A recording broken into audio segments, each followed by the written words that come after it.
ایک شخص تھا بنی اسرائیل میں، وہ اس نے 99 قتل کیے، حدیث پاک کا خلاصہ ہے 99 مرڈرز، اور اس کے بعد اسے خیال آیا کہ یار بہت ہو گیا، کتنے گناہ کرے گا، اب تو توبہ کر لے۔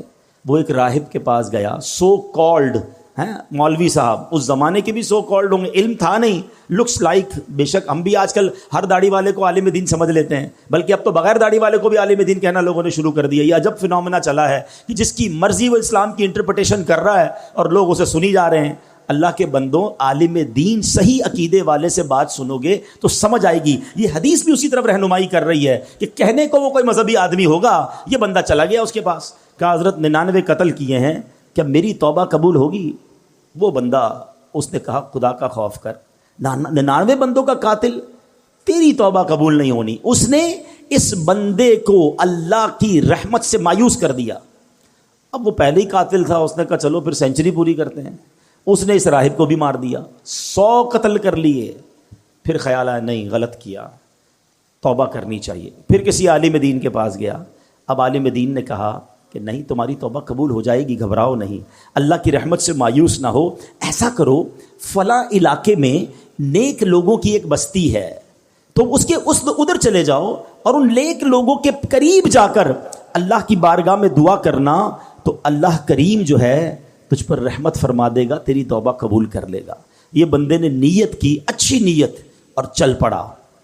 اللہ کی شان دیکھو، راستے میں اس کا انتقال ہو گیا، عذاب کے فرشتے آ گئے، ہم لے جائیں گے، 100 بندوں کا قاتل ہے، رحمت کے فرشتے آ گئے، ہم لے جائیں گے، توبہ کی نیت کر لی تھی، چل پڑا تھا، اللہ سے دوستی کا ارادہ کر لیا تھا، یہ چل پڑا ہے۔ اب دونوں قسم کے فرشتوں میں ایک طرح سے بحث شروع ہو گئی۔ عذاب کے فرشتے کہتے ہم لے جائیں گے، توبہ کی تھوڑی تھی، گھر سے نکلا ہی تھا، ارے 100 تو قتل کر دیے ہیں۔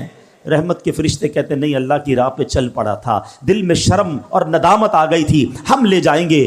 اب اللہ کی طرف سے ارشاد ہوتا ہے ایسا کرو، زمین کیلکولیٹ کرو، زمین کو ناپا جائے، اگر یہ بندہ اپنے گھر کے قریب ہے تو عذاب کے فرشتے لے جائیں، اگر یہ بندہ نیک لوگوں کی بستی کے قریب ہے تو رحمت کے فرشتے لے جائیں۔ اللہ اکبر، میں حدیث کے الفاظ سنا رہا ہوں۔ اب جب ناپی گئی تو وہ بندہ نیک لوگوں کی بستی کے قریب نکلا۔ علماء کہتے ہیں یہ جو پلان تھا نا، اللہ کی قدرت کا پلان تھا، ایکچولی وہ دور تھا نیک لوگوں کی بستی کے، مگر رب کا حکم تھا کہ یہ بخشا جائے، اس کی منشا یہ تھی یہ بخشا جائے۔ وہ نیک لوگوں کی بستی اور اس کی لاش کے درمیان جو پلاٹ آف دا لینڈ تھی وہ اسکویز ہوئی، وہ کم ہوئی اللہ کے حکم سے، اور جب ناپا گیا تو چند فٹ کے فاصلے سے وہ نیک لوگوں کی بستی کے قریب تھا، اسے رحمت کے فرشتے لے گئے، گویا اس کی بخشش ہو گئی۔ یہ ایک روایت بیان کرنے کے بعد میرے پیارے اسلامی بھائیوں کیا پتہ چل رہا ہے؟ وہ رحیم، وہ کریم، وہ توبہ قبول کرنے والا ہے،